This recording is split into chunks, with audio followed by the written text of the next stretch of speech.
Welcome, everyone. We'll go ahead and get started with today's session.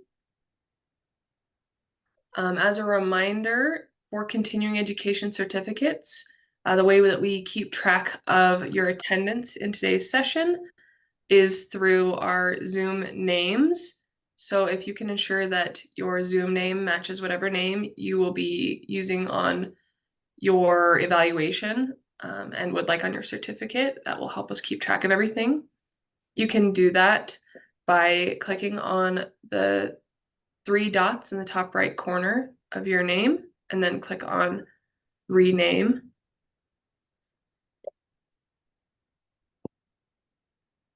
And just as a quick introduction, my name is Teresa Larson. I am a researcher for the Transforming Communities Institute, and I help facilitate these continuing education sessions. So if you've been to one previously, hopefully I look familiar.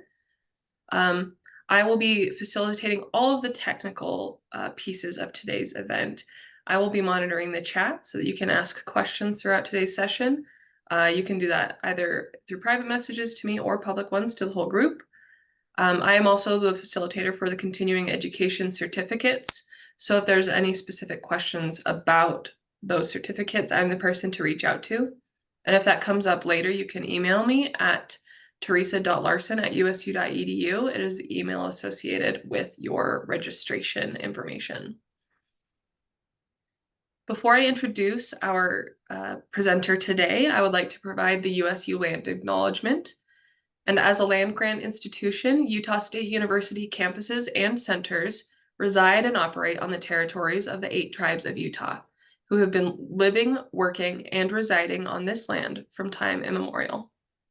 These tribes are the Confederated Tribes of the Goshute Indians, Navajo Nation, Ute Indian Tribe, Northwestern Band of Shoshone, Paiute Indian Tribe of Utah, San Juan Southern Paiute, Skull Valley Band of Goshute, and White Mesa Band of the Ute Mountain Ute. We acknowledge these lands carry the stories of these nations and their struggles for survival and identity. We recognize elders, past and present, as peoples who have cared for and continue to care for the land. In offering this land acknowledgement, we affirm Indigenous self-governance history, experiences, and resiliency of the Native people who are still here today. So thank you all again for joining us and participating in today's session of working with grieving clients. Our presenter is Ansha Rath. Ansha was born in Germany, and she obtained a master's degree in social work there and then worked for 6 years in a shelter home for children and adolescents, similar to the Christmas Box House that is in Salt Lake City. In 2000, she moved to the United States and attended the educational psychology program at the University of Utah in Salt Lake. After graduating, she worked as a substance abuse and family therapist for Salt Lake County Youth Services. And then she moved to Moab in 2011, first through private practice and then as an employee of the hospital where she is still at currently. Ansha sees clients of all ages with a variety of issues with a main interest in working with grief, trauma, and LGBTQ+ topics. So thank you, Ansha, for joining us today and presenting. The time is now yours to lead us. Thank you. Okay, I have to say this is my very first Zoom presentation ever that I'm giving. I've participated in quite a few, so I'm a little nervous, but if you just bear with me, I think we can hopefully make this a useful presentation for all of you. I would like to start with telling you guys a little bit more about my interest in grieving and working with grieving clients.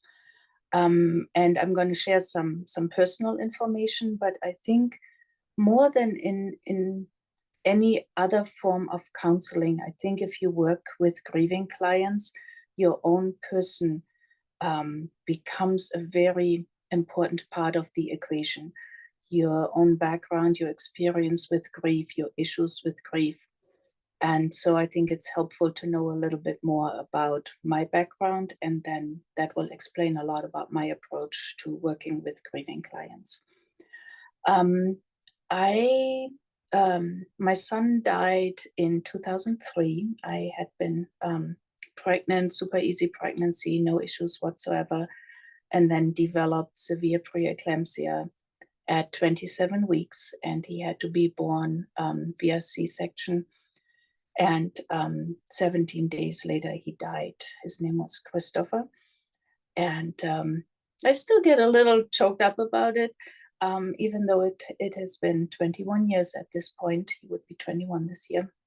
But that definitely sparked my interest in grief counseling. I lived in Salt Lake City at that time, and I tried to find a grief counselor, and it was quite difficult. There were, I think it's called compassionate friends at the hospital, but they seemed so, I don't even know what the right word was. They seemed to pity me, and they seemed almost sadder than I was, and that wasn't very helpful.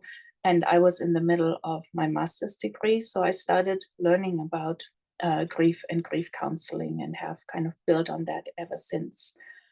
A few years later, my husband John became terminally ill, and we spent a lot of time talking about grief, talking about death, exploring different views of afterlife, different ways of dying and dealing with that. So that expanded my horizon a lot more. And he died in 2017. And then in 2019, my mom died. And so these three deaths definitely have impacted me more than anything else in my life. And they kind of form the basis of why I'm passionate about grief counseling and what my approach is. I encourage people, if they experience the death of a loved one, to really use their name as much as they want to. So my son's name was Christopher, my husband's name is John, and my mom's name was Emma. So yeah, I just wanted to introduce them to you guys. Throughout this whole presentation, if you have any questions, any comments, feel free to interrupt me basically anytime, or send, excuse me, send something to the chat, and Teresa will interrupt me instead of you. I'm always open for questions, feedbacks, anecdotes. Tell as much of your own story as you feel comfortable. And yeah, okay, let's get started. Teresa, is it possible that I can see the participants? I'm just seeing the slide at this point. Yes, you should be able to do that on your screen. 1 second. I was able to do it earlier, but now it doesn't want me to do that.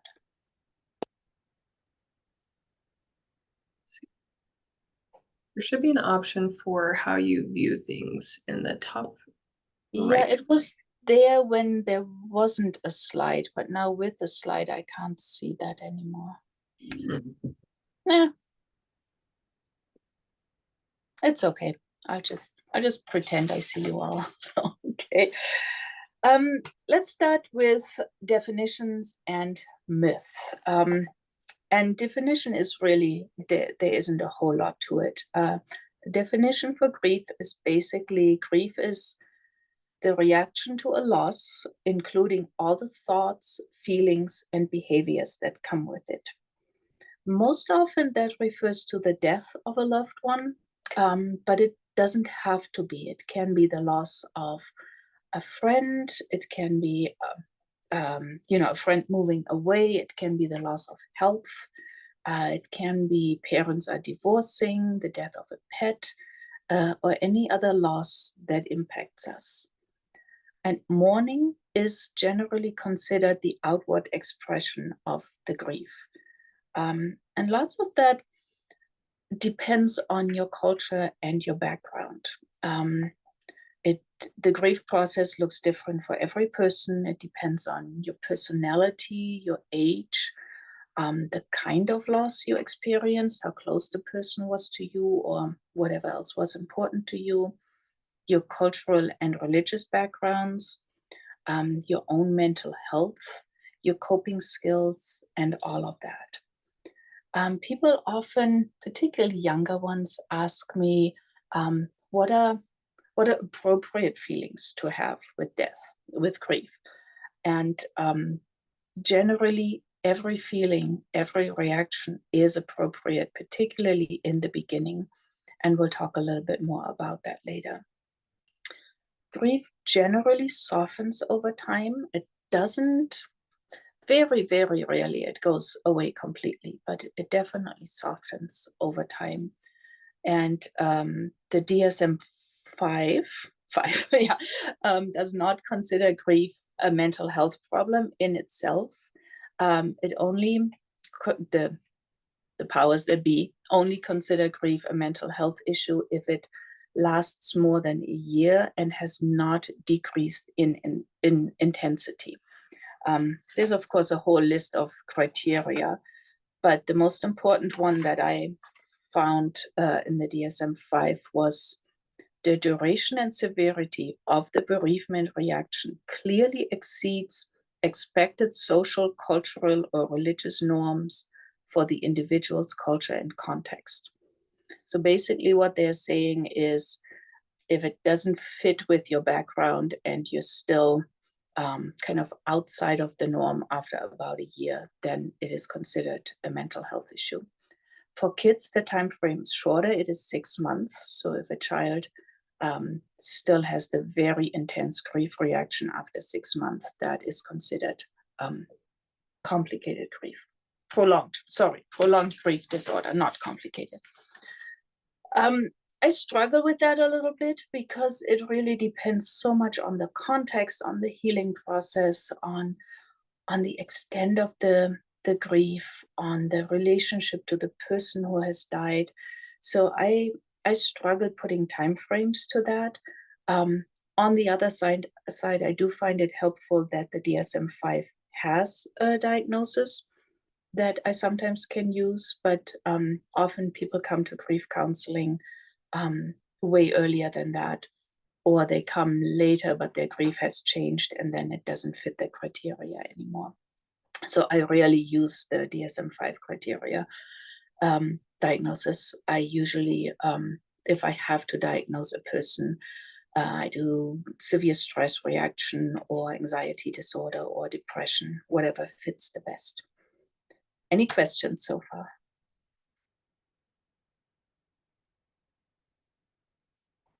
Okay. Okay. And if anything comes up, just interrupt anytime. Okay, the myth around grief. The first one is that grief is mostly sadness and that people need to cry in order to get it out. Like I said earlier, all the feelings that people might experience after the death of a loved one are valid, and they can range from sadness over anger, all the way to relief. Sometimes, particularly if the relationship was complicated, or if the person had been sick for a long time, death can come as a relief, and people might feel relief that a person died. And if they hear, well, you need to cry in order to get over your grief, then they struggle because that doesn't match with what they are feeling. There are also cultural differences in crying. There are some cultures who, upon the death of a loved one, they wail out loud. They scream, they wail, they tear out their hair. Sometimes they put ashes on their head. So it's very external. They show their grief. And other cultures don't even talk about the person who has died, and they don't want to show their feelings outwardly. That's a very private thing for them. So just assigning sadness and crying to normal grief for me is always difficult. And I try to explain to clients that whatever they are feeling is probably normal and helpful for them. People struggle with that quite a bit when it comes to children. I often have parents who come in and they say, "Oh, my child hasn't even cried yet," and they feel that the child should cry, and often they don't. The next myth is, and that's a big pet peeve of mine, it's the stages of grief. For whatever reason, Well, there are lots of good reasons why that stuck around, but the stages of grief had been developed by Elizabeth Kübler-Ross, who worked with dying people. And she developed these stages to explain the grieving process for the dying person. And then people took it and ran with it and said, okay, that's nice. Now we can organize grief and we can, we can put something there that helps us structure grief and explain it better. And it just seemed to make it more controllable, more organized. And I think it has taken on a life of its own. And now people believe that the stages of grief are how grief is supposed to look like.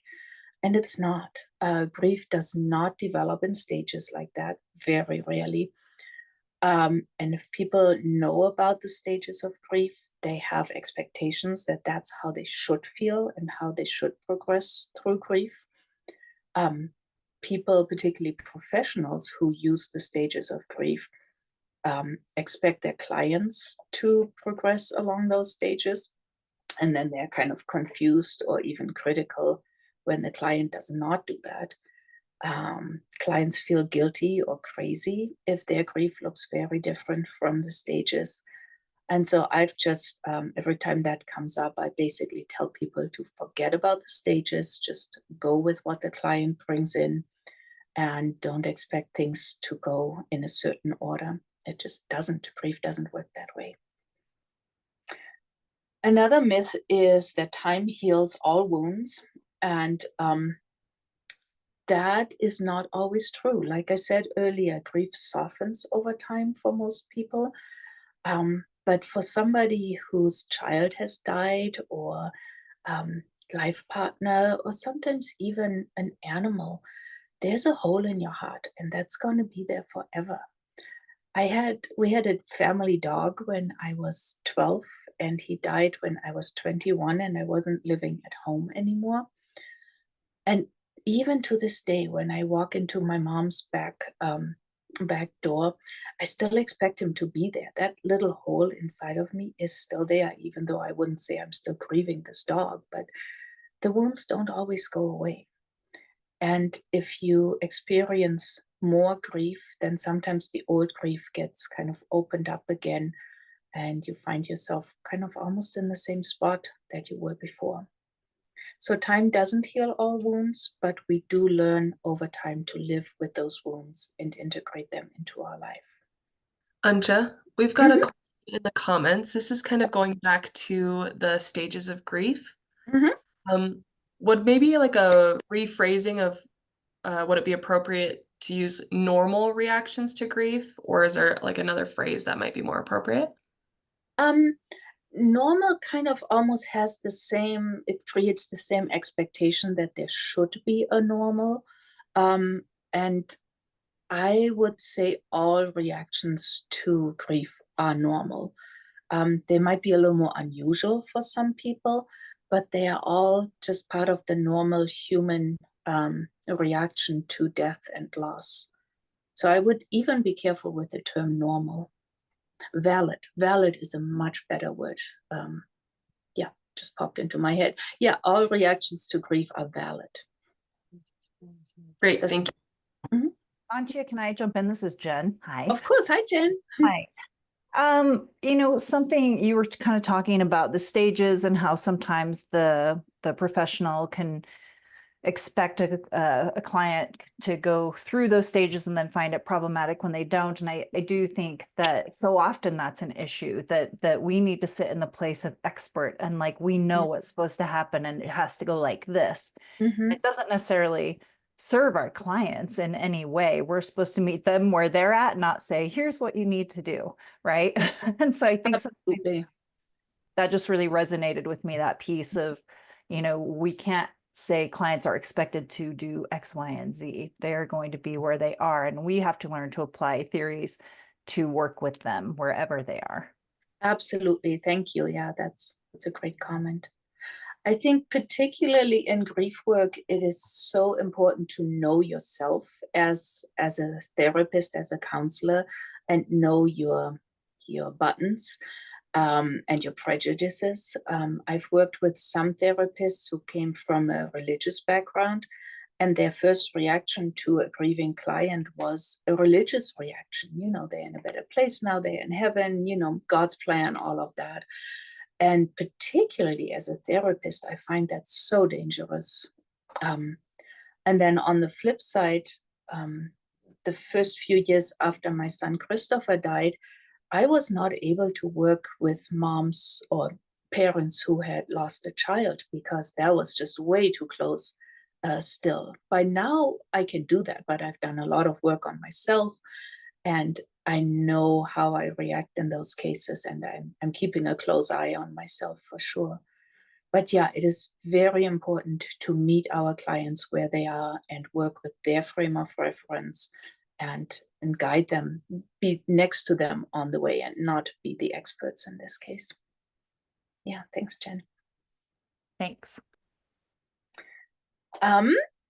The last myth that I quickly want to talk about is that young children don't grieve. And I don't know if that is more a German thing or if Americans think that too, but in Germany, it's very unusual for kids, I would say under about 10, to be included in funerals, in viewings. They don't often get explanations of what happened. And it's almost as if people think they don't notice. And that's just not true. I mean, babies as young as 6 weeks have very clear grief reactions when they experience a separation or a loss of a loved one. And yeah, it's just not true that children don't grieve. And we're going to talk a little bit more about that in the next section. Just wanted to tell one story. I used to work for the Sharing Place back in Salt Lake. And they offer support groups for children who have experienced the death of a parent or sibling or anybody else who's close to them. And I had the pleasure and honor to run the Littles group, which is the kids between 3 and 6. And I've always been so amazed having 10 to 12 kids that age in one room, how respectful and wonderful they can be with each other. But that's not even what I was going to say. There was one young little boy where the mom said his dad died by suicide. He hanged himself, but the boy doesn't know that, and I don't want him to know. And we're always a little careful about that, but we said, okay, the first group session, we'll see what happens. So the little boy sits next to me and we do a check-in with a talking stick. And it comes to his turn and he takes the talking stick and he looks around and he says, my name is Johnny. And my dad climbed up on a ladder and he put a rope around his neck and he jumped off and he died. He knew exactly what happened. So whenever you work with children, don't assume that they don't know what's going on. They always know what's going on. And I think I almost went ahead a little bit, but let's get back to the myth on grief. Are there any other myths or assumptions that you have heard that you have questions about or that you want to share?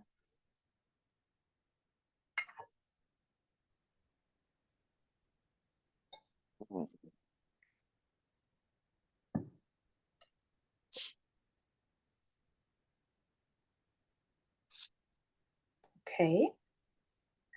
Then we'll move on to the next section, and that is grief for children and adolescents.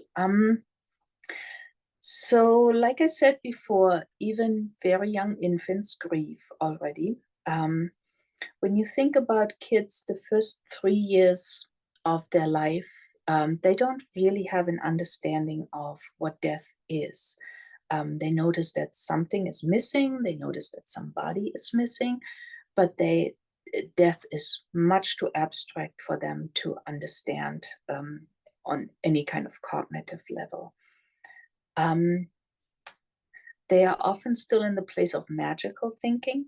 So they might think, you know, if I just pray hard enough, my daddy will come back. Or if I, you know, clean my room, my sister will come back or something like that. So they often have these imaginations and wishes and take them for reality. They sometimes react differently than we would expect. They sometimes find humor in death. They might fixate on details. I had two little siblings again at the sharing place, and their dad had died in a car accident. And so the older one said, yeah, my dad was in a car accident. And the car in front of him stopped, and he fell over and his head hit the steering wheel and he died. And the younger one looked at him and said, do you think he honked the horn when he did that? So that would be, if a grown-up would ask a question like that, it would seem almost inappropriate. But for kids, these little details are very important. And if you can provide them with details, I would always encourage you to do so. They can ask embarrassing questions. They can ask inappropriate questions. And sometimes just very endearing and wonderful ones. So just go with where they lead you. Go where they lead you. Younger kids take explanations literally. So if you use euphemisms like grandpa went to sleep, I've had more than one child over the years, they refused to go to bed after somebody died because they thought, okay, that person went to sleep. They are gone out of my life. So if I go to sleep now, maybe I will die too. He left us, he went on a trip, all those excuses or euphemisms that adults use to protect children, they usually backfire quite a bit. So if you can, use very clear and simple language and tell them the truth. Don't ever lie to children because it's just going to backfire. There was one young girl I worked with, and her mom had died in the hospital. And her main concern was, she was about 10 at that point. She was so pissed because as the ambulance had picked up her mom had said, it's going to be okay, I'll be back home soon. And then she went to the hospital and died. And this young girl was just so mad at her mom because she said she lied to me. And I get why that happens. We can't always help it. But if at all possible, be honest with children, be very clear, and explain things the best way you can. One way to explain death to younger children is using bugs, collecting dead bugs, if you dare to, and use plastic bugs, that works too, and just talk about the difference. If you see a bug outside, what do? They walk, they eat, they fly, they enjoy their lives. And how about this bug in this jar that I have? Yeah, they don't eat anymore, they can't use their body anymore, they are just the shell.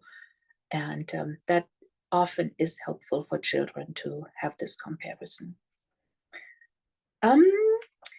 Kids will ask the same question over and over and over again. And you guys, if you work with kids, you probably all know that. And it is a way for them to process information. So even if they ask for the 20th time, is daddy really in that box in the ground? Or is mommy in heaven? Or whatever they are asking, just be patient and keep repeating the same response if possible. In my experience, children hardly ever ask more than they can process. So they bring up questions as they process information. And if you just respond to their question and don't offer much more than that, you won't overwhelm them. And then they can process it, ask a few more times, and then 6 months later, they come back with a different question. They process another piece. And as they get older, they often revisit death. For my nephew, he was 4 when my dad died. And at the funeral, he was mostly interested in the casket. He wanted to know who built it, how it was built. So that was kind of his way of getting details and processing. And then when he was about 7, he had this wave of grieving for my dad, because at that age, he started to understand what death really means. And so all of that came back up. So don't be surprised when children grieve in waves, much more than grown-ups do. When you work with children on processing their grief, you can use accessories, props, like you do with any other child work. You can use books, crayons, stuffed animals, whatever you have at hand, and play with them, talk with them, explain things to them. It is helpful for kids to create memories. If they have pictures of the person who died, if they can create a little farewell letter to them, if they can decorate that kind of stuff. For young kids, it is very important that they feel safe. So even if a parent died or a sibling or any other catastrophe happened, if they can stick to their routine, if they have trusted adults in their life, if they can be reassured, if you can validate their feelings, they will feel better over time. Any questions or comments on young children?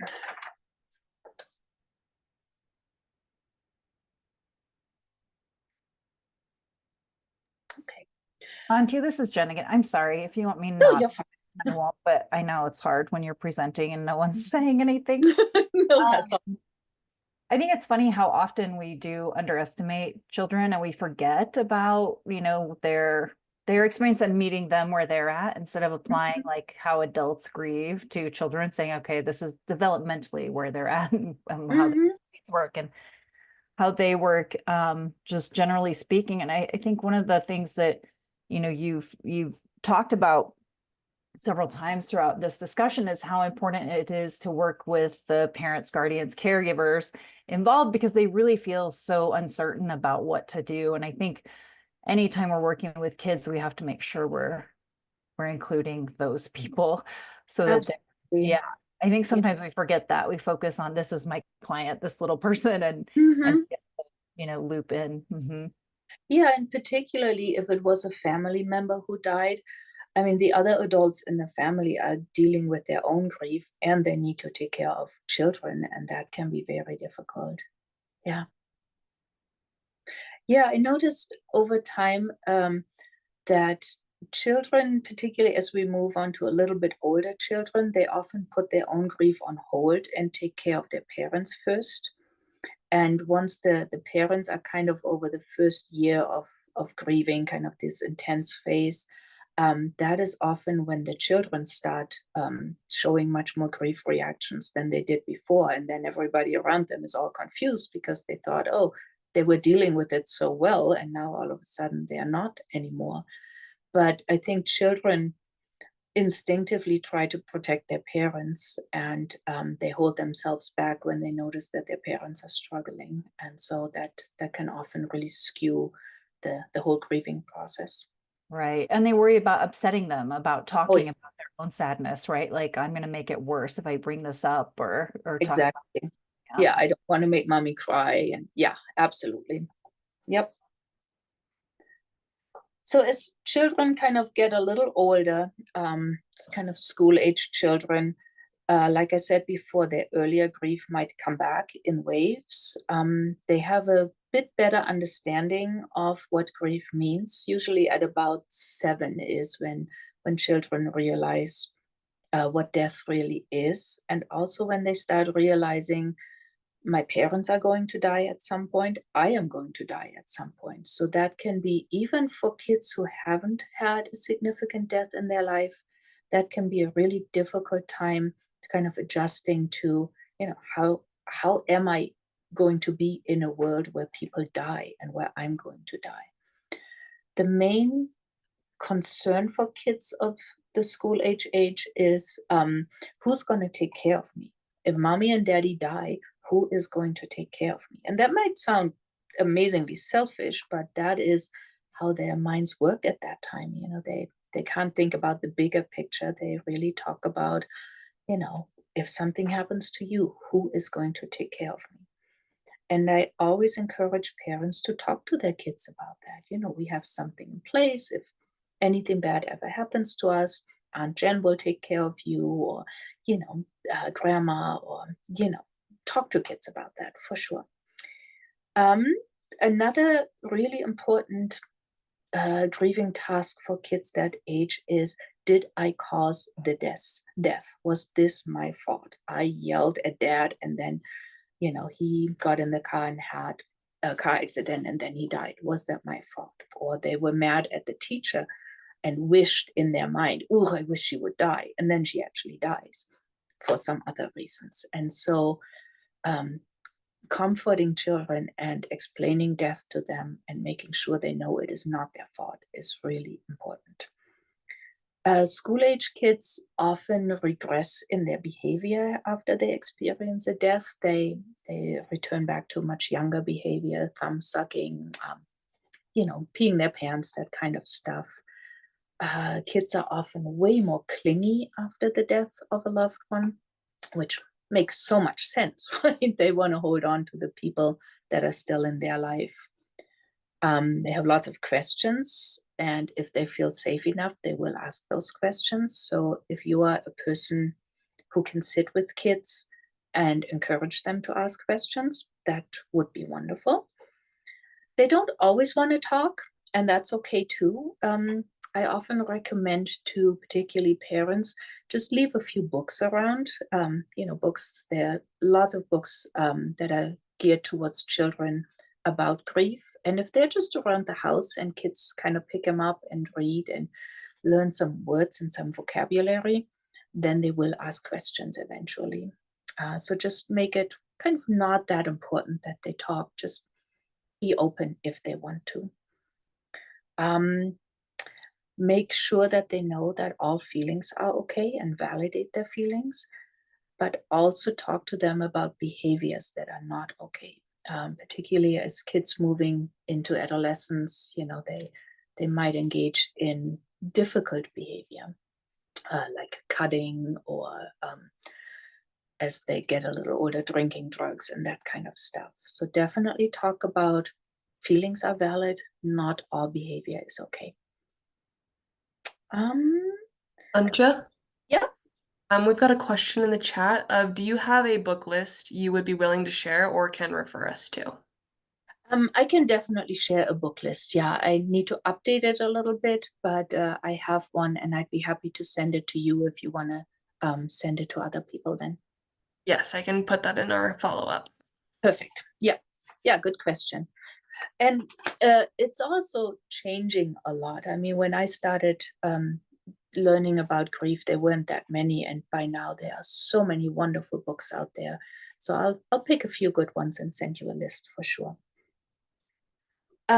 Kids generally imagine the worst. So if something happens, particularly something like a car accident, they have all these images in their head of what might have happened and how awful it was.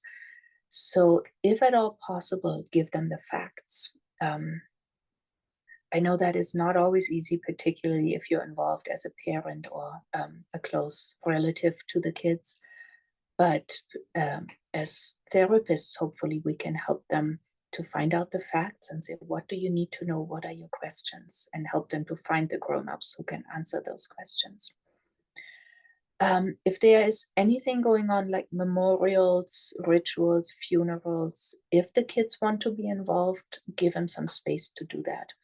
They might want to, I remember when my son Christopher died, my little sister-in-law was 10 at the time. Is that true?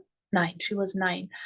And so she drew a lot of pictures and we put them in the urn when we did the funeral. And so that was her way of participating in the funeral. And if at all possible, if you can involve kids in decision making, in planning, in having some little role during the funeral or the viewing or memorial service, that's always encouraged. If they want to. If they don't want to, totally okay.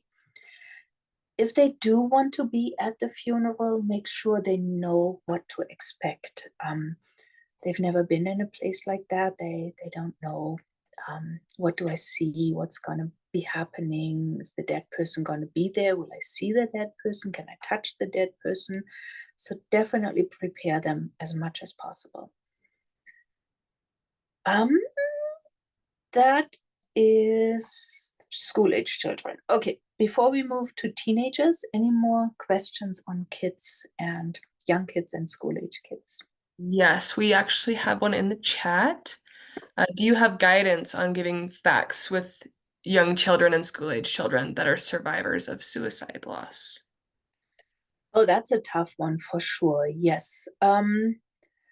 Keep it very simple. I think the most important part is really to see what the kids are asking. Give them a very basic explanation. For example, Uncle Bob was very sad and he didn't want to live anymore, and so he died. He made his body die, and then see what kind of questions come up, and that might wax and wane quite a bit, and just try to keep it as simple and as honest as possible.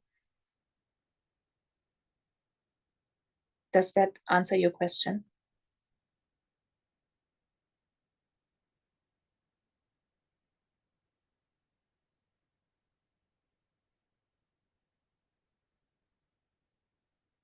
Okay. Yeah, and I also know there's at least one book out there that talks about explaining suicide to kids. So I'll make sure to include that in the list for sure. Okay. There is another question. Yeah. In session, what do you do when working with school-aged kids? When you're actually like in a session? Oh, so generally with kids that age, my structure for sessions is I do a little check-in, most often with the parent in the room, kind of, what's been happening the last few weeks, any issues, anything you want to bring up. And then particularly when the parent leaves the room, I ask the child, do you want to talk, or do you want to play, or do you want to do a craft activity? And then while we are playing or doing an activity, I just keep asking very gentle, open-ended questions. How are things going for you? How are your feelings? Do you remember what we talked about last time? Do you want to talk about your dad some more? So not like bombarding them with questions, but definitely kind of while we are interacting with some toys or craft supplies, just gently encouraging them to talk if they want to. And if they say, I don't want to talk about it, I always say, that's okay. Thanks for taking care of yourself and letting me know. And whenever you're ready, I'll be here. And kids that age express a lot through play. And so while we're playing with Legos or Play-Doh or doing a collage or something, they'll put a lot of their feelings into their play. And I often comment on that. I don't even ask questions. I just comment on, that person seems really sad. What do you think's going on in their life? Or, that drawing that you made has a lot of colors in it. Is that how you're feeling right now? Those kind of things. Did that answer your question? Yes, it did. Thank you. You're welcome. Any more, Teresa? No, but there's some good conversation happening there with some thoughts on this as well in the chat. Oh, cool. Would you mind reading that? So, because I could too, but then I'd be all distracted. So yeah. So one of them says that they find it helpful to ask the child or teen what they know of the situation and then go from there. Mhm. And the other one is, I think when kids ask questions, they oftentimes have an idea or an answer to the same question, but they are in doubt of what they know. So they find enlisting their understanding first before responding helps to gauge where they're at in their knowledge. Yeah, that's a great idea. Absolutely. Good. Okay, moving on to the hardest group of clients when it comes to grief, and that's teenagers. I think teenagers in general are, it's a difficult time of life anyway. And so if you add grief to the mix, it just upsets their life so much. And teenagers are in this process of finding themselves, finding their own identity. They want to be part of a peer group. They don't want to stand out. And teenagers basically believe that they are immortal. So if a death happens in their peer group, or even not close to them, but a person their own age dies, that is a fairly existential crisis for them. They realize all of a sudden, wait, somebody my own age died, that means I can die too. And that can feel a very ungrounding, is that a word? I don't know, very disconcerting for teenagers. If it's a person in their family, it adds this layer of I'm different now. Everybody knows my dad died. Everybody's looking at me differently. And teenagers do not want to be different. They want to fit in with their peer group.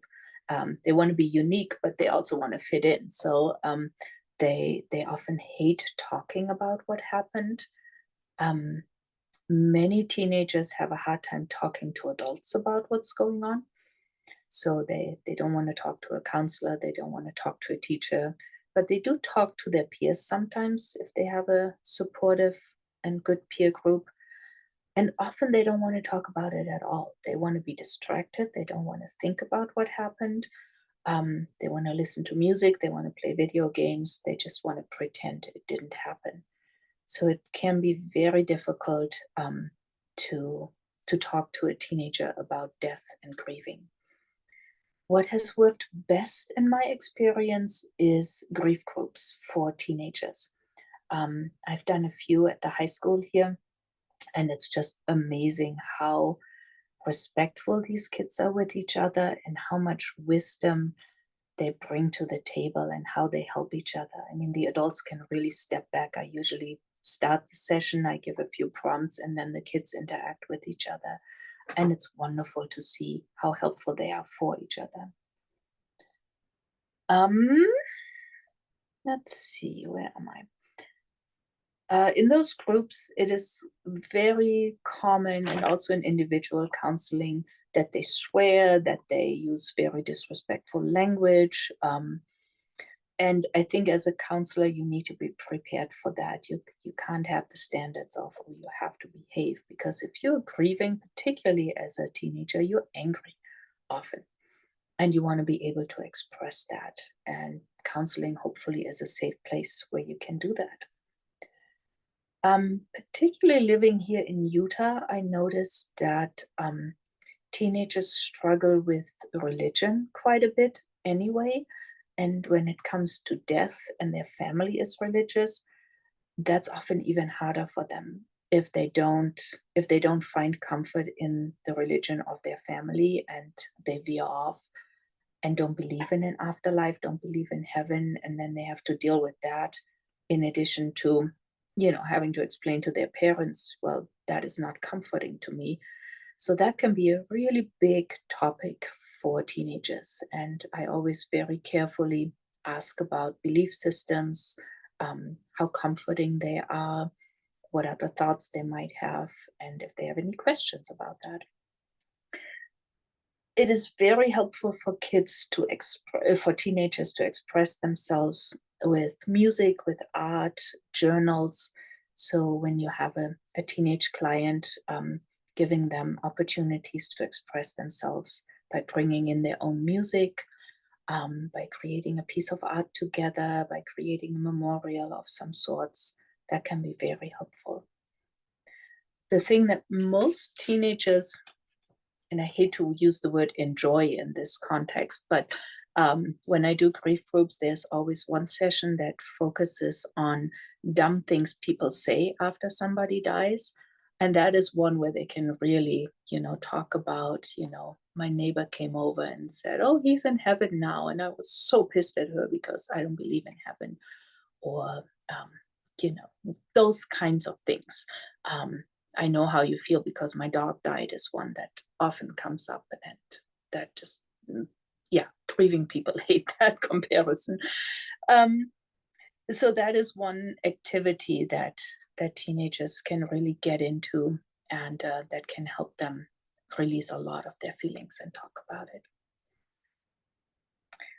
Any questions or thoughts on teenagers?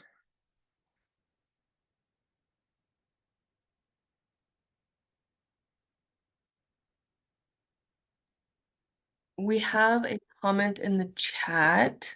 Sorry, I'm just reading through it to see if there's a specific question. Okay, so this is more of an example that somebody's requesting some support Mhm. with. So it says, I'm working with a young teenager who lost his dad about 6 months ago, and he hasn't wanted to tell friends. He feels like there is a spotlight on him at school because he feels so different than his friends, even though almost no one knows. He hasn't been attending school because of the anxiety about feeling like there is a spotlight on him. And they've been talking through what happened with his dad's death and his feelings and memories.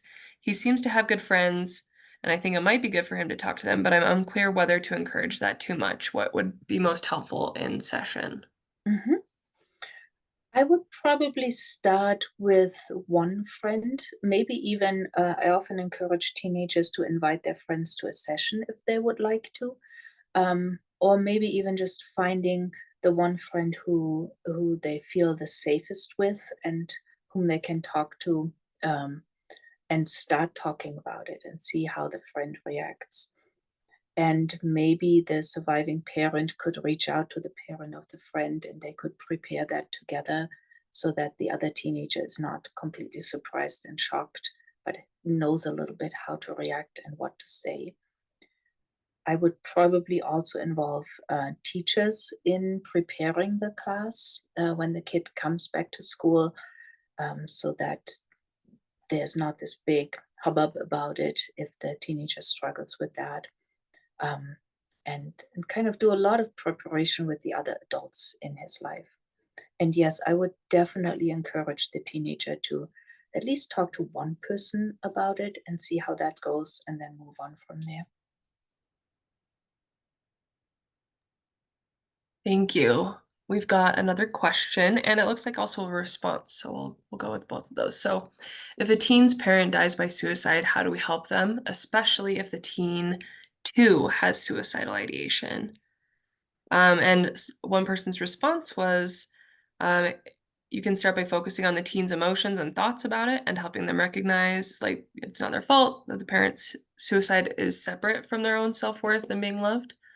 So really taking that out of their uh, brain as being their fault. But yes, any other thoughts on that, Anja? Um, yeah, I think that is it's a great approach. And then also talking about how suicide impacts the people around you. And because this teenager just experienced the suicide of a parent, they know how awful it feels. And um, also that the parent has no opportunity anymore to feel any better because they are dead now. And that suicide is a final solution to a temporary problem, and working on hope and goals and future, um, all of that might be helpful over time. Yeah. Creating a safety plan is always helpful, often, hopefully, hopefully often helpful when working with suicidal teenagers.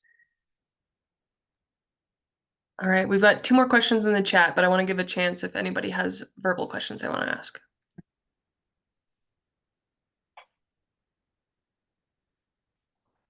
Okay, I'll go ahead and start with this first one in the chat. Do you have suggestions for group activities or curriculum for different ages? Yes, actually, if I'll get my book from the shelf. 1 second.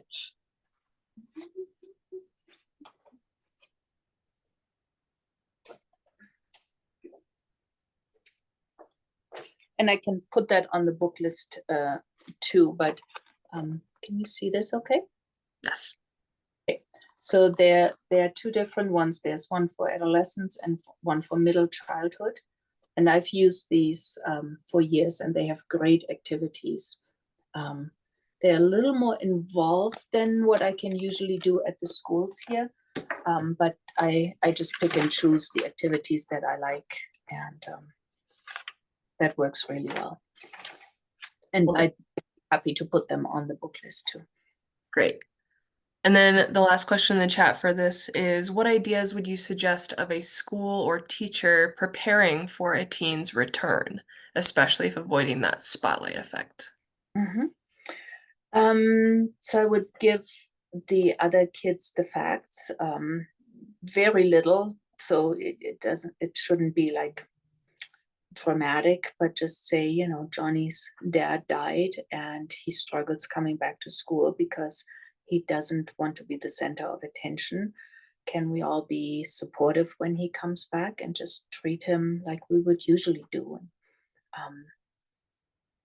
And then work with the kids on what that might look like, and maybe give some examples, like don't ask questions unless you're very close to him and he says it's okay to ask him questions. But if the kid really doesn't want to talk about it, I would encourage the other kids to keep it to themselves as much as possible and ask the teacher instead of the child who comes back.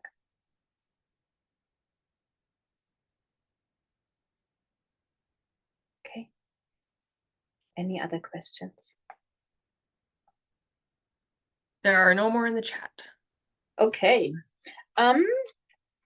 I do have a few kind of general guidelines on how to support grieving people before we move into disenfranchised grief.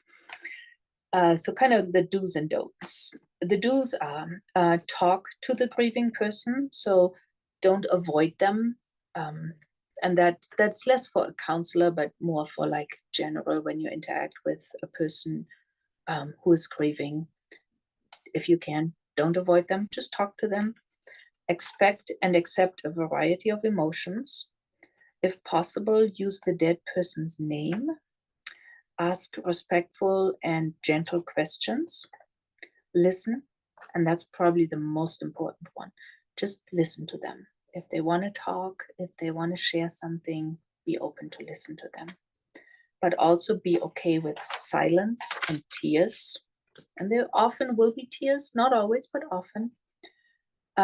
If you can, offer practical help. So instead of saying, hey, if you need anything, reach out to me, I'm always here for you. Try to, particularly in the beginning, because people have a hard time reaching out. So if at all possible, text and say, hey, I'm going grocery shopping. Can I pick something up for you? Or I know your kids are home from school. Do you want me to pick them up for an hour so you have time for yourself? Or do you want me to mow your lawn? You know, so if you can offer practical help, that is often very appreciated.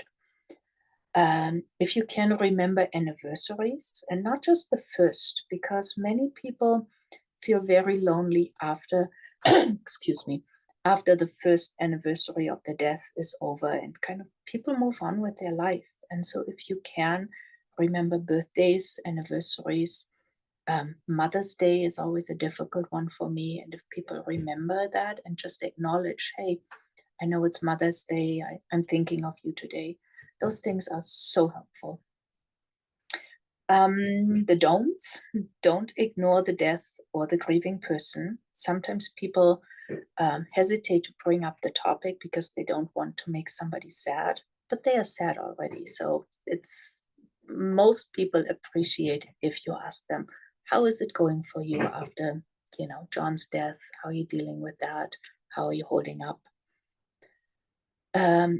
If you're not sure about somebody's religious background, don't use religious references. They might be comforting for you, but they might not be helpful for the grieving person. Don't say things like, I know how you feel, because you really don't. You know, you can say, hey, I have experienced death myself. That was difficult for me. Tell me about yours. That kind of stuff. Yeah, in grief group, we often talk about not comparing grief. You know, I shouldn't feel so bad because it was only my aunt who died and your spouse died, so that's worse or something. It doesn't help anybody to compare that. Just give every person enough space to talk about their own experience and feel their own feelings. As therapists and supporters, what can we do for ourselves? We need to know our own story, our own issues, our own triggers, like we talked about earlier. Take care of the basics when you work with a lot of difficult clients with difficult problems. Remember to breathe, to move, to connect, have your own support system. Work on your own issues by journaling, seeing a therapist, talking to somebody. Extend the same grace to your own emotions that you extend to your clients. All your feelings are okay and valid. Take breaks if you need to distract yourself for a while. Totally okay. If you just don't do it to avoid your feelings, but it's okay to take breaks. And if you know you have a difficult day ahead of you, prepare yourself by getting enough sleep, maybe using some rescue remedy in your tea or whatever it is that is helpful for you.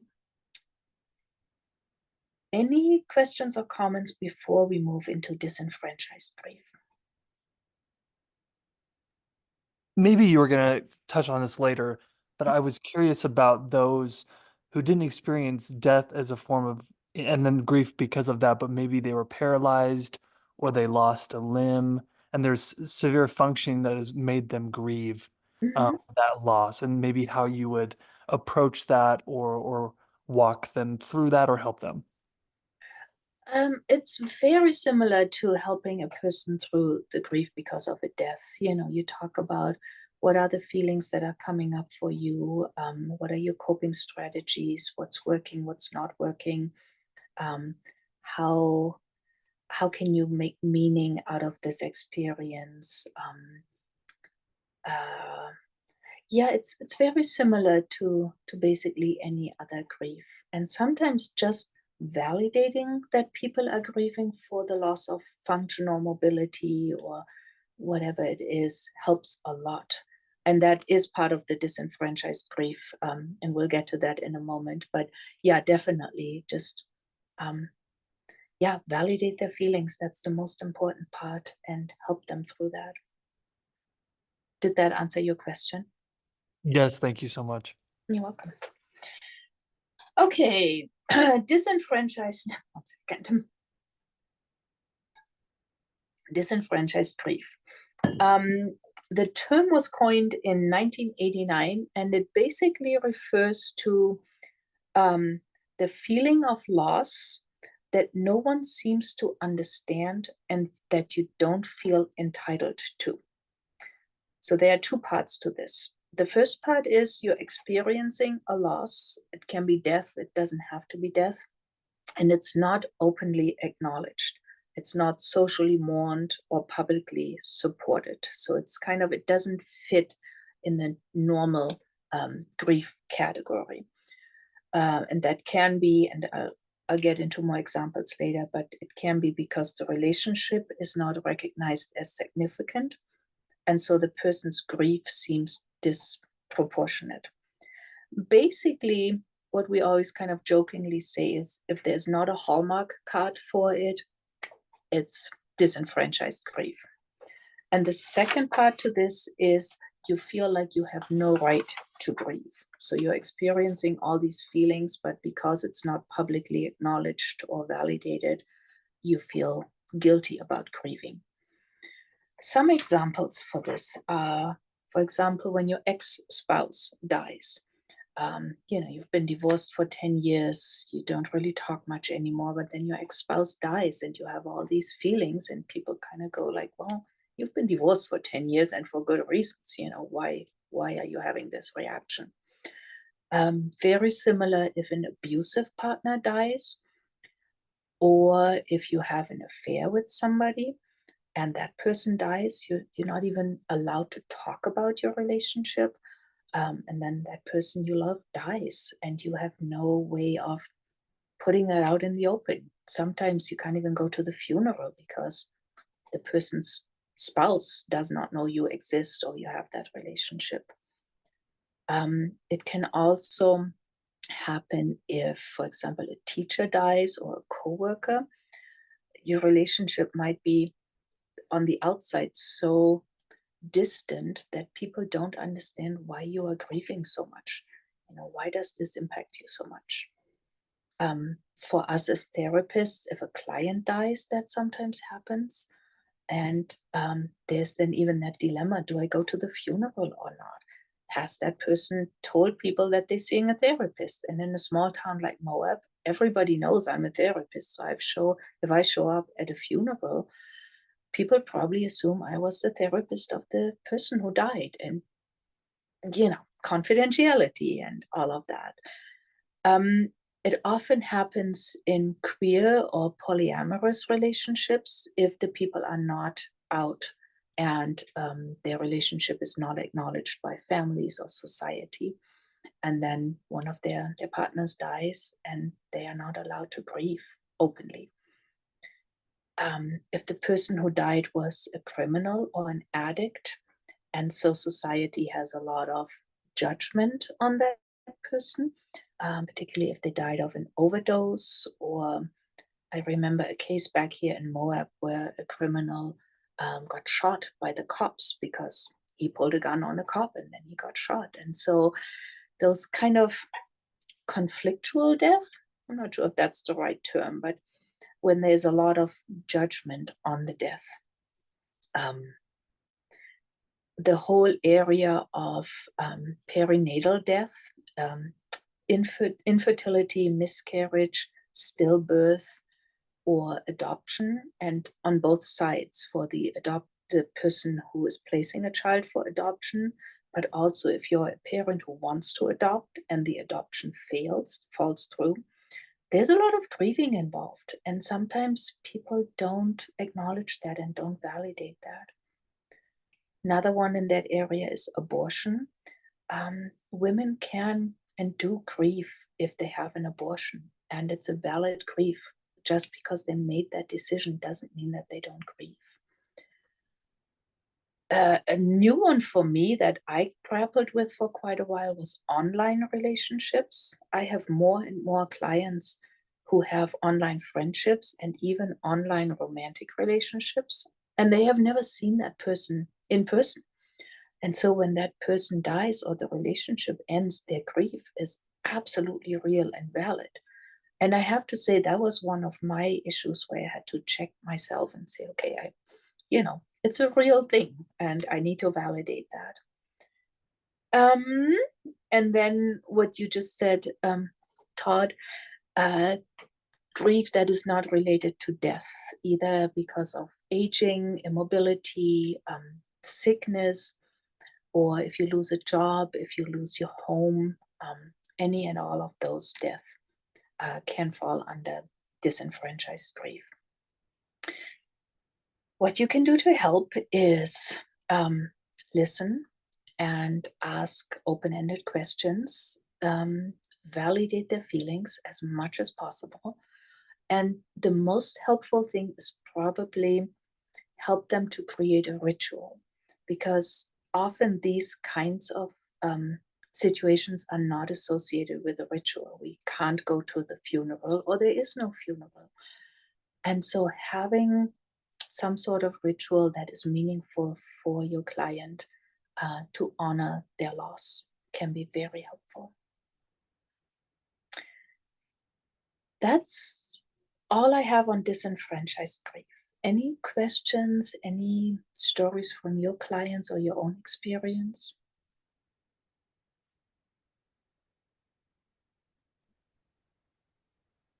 I have a question. Mhm. I am wondering if you could speak on maybe like the intersection of domestic violence and grief. And I think it's more of like a disenfranchised grief, where it's like, well, you should be grateful that you're away from that abusive partner. But I think there is a grief side to it. And if you have any like considerations or thoughts on how to help someone as they're grieving the loss of that relationship or that person they thought they once loved. Absolutely. And excuse me, particularly with a domestic violence situation, there is such a multifaceted grief, because you don't just lose the relationship. You often have to move, you lose friendships, you lose your in-law family, you often use social status. So there is a lot of loss and a lot of grief involved for sure. And then, of course, you add to that the shame and the guilt, and I should have known better, and why didn't I leave earlier? So you're also grieving your self-confidence, your trust in your own judgment. So yeah, that is a huge one for sure.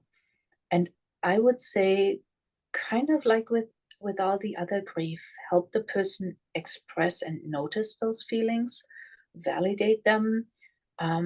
You can create rituals for that. Some of them can be very liberating and fun. Sometimes just writing a letter, ripping it up, talking about hope, talking about the future. I personally, I'm not a believer in everything happens for a reason, but I do believe that we can turn every bad situation, we can get something out of it. And so helping a person to find how can you turn this situation into something that is helpful for you, and how can you find meaning in this situation? Did that answer your question? Yeah, thank you. There is a question in the chat. Do you work with parents who grieve a child coming out as trans and losing their child, even when the child is still present? Also losing church social status. When that happens, their sense of self, plans for the child, etc. How would you help parents through that? I'm still fairly new at that. I do have a few clients where that happens, and I'm still figuring a lot of that out myself. If apologies, if I could answer that myself. So I actually went through this several years ago when my oldest child came out as trans. Mhm. And when they told me that, I said, this isn't something that I ever considered was a possibility. So I hope that you'll be patient with me as I kind of process through this. And I want you to understand this isn't your fault. This isn't you. This is me trying to wrap my mind around something that is new, completely new. And so I went to the Pride Center, and at the time that this happened, they had a group for family and parents of people who identified as trans or came out as another member of LGBTQ. But most of the parents there were parents of trans identifying children. And so that was something that was very helpful for me as a parent. And then anytime I have met other adults who are going through same or similar circumstances, I always encourage them to find a group like that so that they can process their feelings around it with other adults and not have that impact their relationship with their child as much as it would if they weren't to do that. And it's certainly been helpful for myself and the parents that I've met with through that program to be able to talk with other adults who are going through that and to educate ourselves on just the whole process. And it's been very helpful, and it certainly has helped my relationship with my child, but also using the skills that we learn when we're working with individuals and family groups. So using the coping skills that I would teach people in that situation for myself, to allow myself the time to grieve the person who I thought they were, but be grateful that again that this child is feeling safe enough with their relationship with me to be able to share this and work towards exploring our relationship with how the new identity that they are coming up with, but also realizing too, like, even if my child hadn't come out as trans, there's always going to be something about my child that I didn't know about, and So it's actually pretty normal that there's going to be differences, and the child is going to be who they are, and it's okay to be in that place of not really knowing. It's actually okay. This is actually a normal part of being in that familial relationship, and going on from there. Yeah, I So think that's a wonderful way of looking at it. Thank you for sharing that. absolutely. Yeah, I think educating parents on how they can support their kids and what effect it has on their kids, particularly LGBTQ community, how support can really, it's a lifesaver. You know, if you look at the suicide rates and how they change just by using the correct pronouns or acknowledging and validating the child's identity. And when parents become aware of that, that often helps a lot. So educating and at the same time validating their struggles and saying, yeah, I get that, and let's work with that. And let's see how you can grieve in here and at home support your child.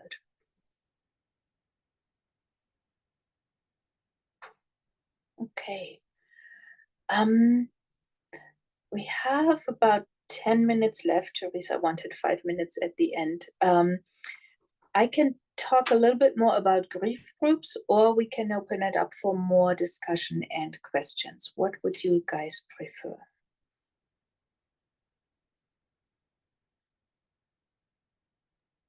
First person to shout out gets to decide what we're going to do.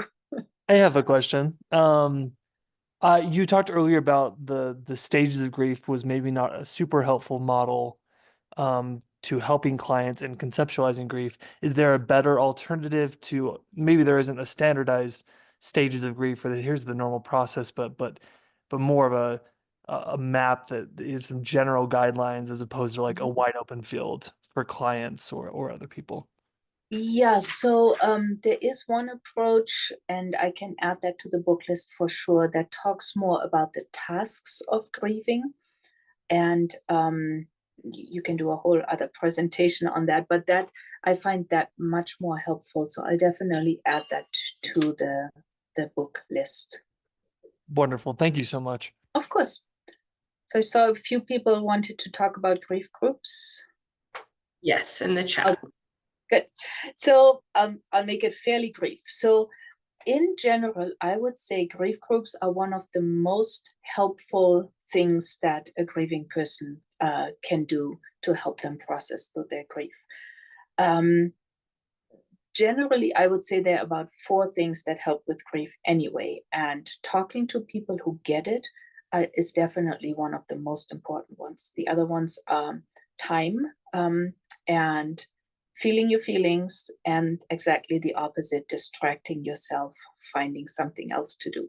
But grief groups, they help because they create a safe space where you can express your feelings, and you don't have to think about putting your grief on other people. So many people who are grieving don't want to burden other people. They say, oh, my friends are tired of hearing about the person who died, and they're tired of hearing how I feel.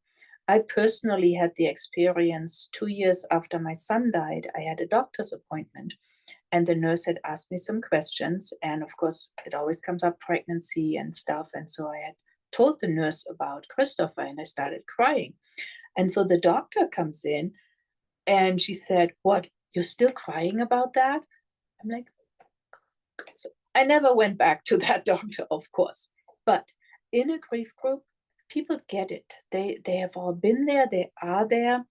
They understand. They want to hear about the person that you're thinking about. They want to share their own story. And so you feel validated. You feel safe. There are realistic expectations there. There is no judgment, hopefully. And you don't feel so alone. And the cool thing about ongoing grief groups is if you have a new person come in, they see that there are people who are further along in the grief process and that they are feeling better, and then they have some hope. And the people who've been there longer, they notice that their statements make an impact on the person who just joined, and so they feel a sense of purpose. So the newcomers and the oldies help each other, and it's a wonderful dynamic. And that is true for both online and in-person grief groups.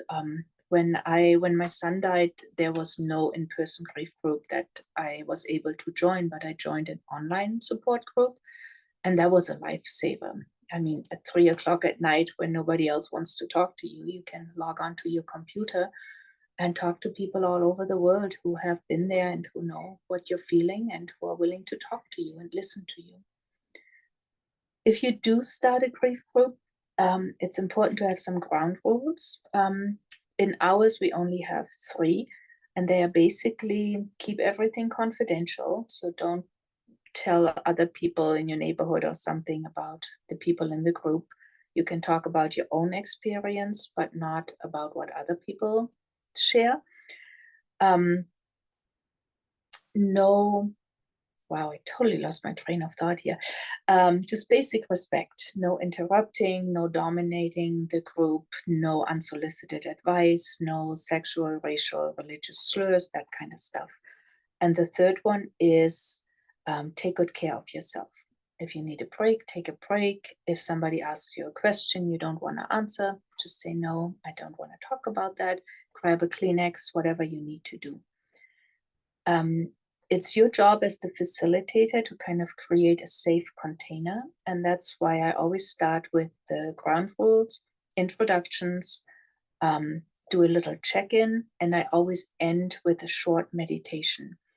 And so people really know this is the safe container, the safe space in which we can share.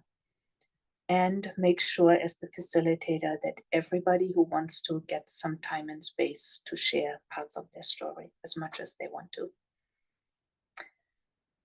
Any questions to grief groups? Oh, one more thing, that this just all was for adults. I mean, the basic concept of creating safety and ground rules also goes for kids and teenage groups. But in those, you want way more interactive activities. You want to be a little more directive, have them get up and do activities, have some game formats to talk about questions and difficult topics. So that's a whole other thing. But the 2 books that I showed earlier are really helpful for that. And for adults, it's usually just talking.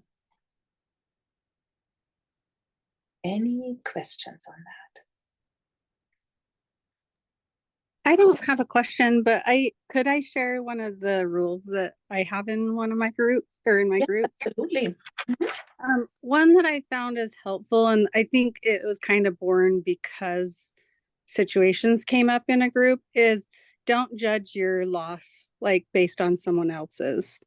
Just because I think that a lot of times, you know, we invalidate ourselves, or people will invalidate themselves and say, oh, well, but yours is way worse. And it really doesn't do anybody any justice, because then these people are feeling bad, like, oh, no, but yours is. And it's just like, just letting people like kind of state that at the beginning, like your loss is your loss, and that's big, right? Yeah. And so we don't need to like compare how hard somebody else is compared to ours. Like, it's just all hard. Absolutely. So And I've kind of found that helpful. yeah, absolutely. I also noticed, so I've been running a grief group here in Moab for 11 years now. And we have a few people who've been there for a long time. And every time a new person comes and they do that, the old timers step in and say, oh yeah, and we don't judge loss, and we don't compare loss, and your loss is valid. And I find that wonderful that I can step back and people take care of each other. That's a great dynamic. Okay. Any other questions or comments? Well, thank you all so much for listening. I was really nervous at the beginning, so I hope you got something out of it. There's my email address. Feel free to email me with any questions. I'll definitely compile a book list for you guys within the next few days and send it to Teresa. And don't ever hesitate to contact me if you have any questions or comments. Thank you so much. Thank you. Sorry. Oh, I wanted to ask something really quick. Of course. So I'm Native American, I'm Dene, and I work in Native American communities on Navajo Nation. Something that I've been noticing is a trend of not much buy-in to receive counseling services. And this is related to like suicide prevention and also just grief counseling here on the reservation. A lot of the time, especially in our Dene culture, we don't really acknowledge loss. Like we understand when someone's gone and we do the burial process, and it's kind of the expectation that once that person is in the ground, we don't discuss it, we don't really talk about it. And this kind of translate into grief counseling. Most patients just attend one session. And when we try to follow up to ask them like if they would want to attend another session or if they want to talk about it more in counseling, they kind of are taken aback and some get kind of aggressive because they have this expectation like I talked about it, so I'm done. Yeah, and I wish we had time to really get into that, but that is a huge question about, you know, cultural differences, and I'm definitely not a specialist for Native American belief systems and stuff, but I know there are people who specialize in that, and maybe we can do some research and find somebody to talk about that. Yeah, that'd be great. Thank you so much. Of course. All right. Thank you so much, everyone, for joining us. I do want to close out, and if you have additional follow-up questions, you can stay on the call. But I put the link to the evaluation in the chat, so feel free to fill that out now. For those of you that are getting continuing education certificates, they should be sent out within 2 to 3 weeks of the session, but you do have to complete the evaluation to receive that certificate. Additionally, I have on the screen the social media links for both the Transforming Communities Institute and USU Social Work. USU Social Work supports and sponsors all of our continuing education, so we thank them for doing that for us today.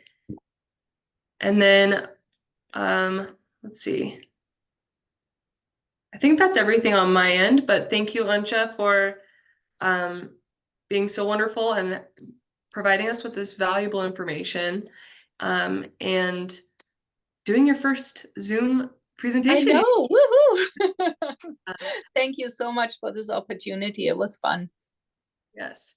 So yes, if anybody else has questions or wants to chat a little bit further, feel free to stay on. But otherwise, we thank everybody for joining us, and hopefully we'll see you next time.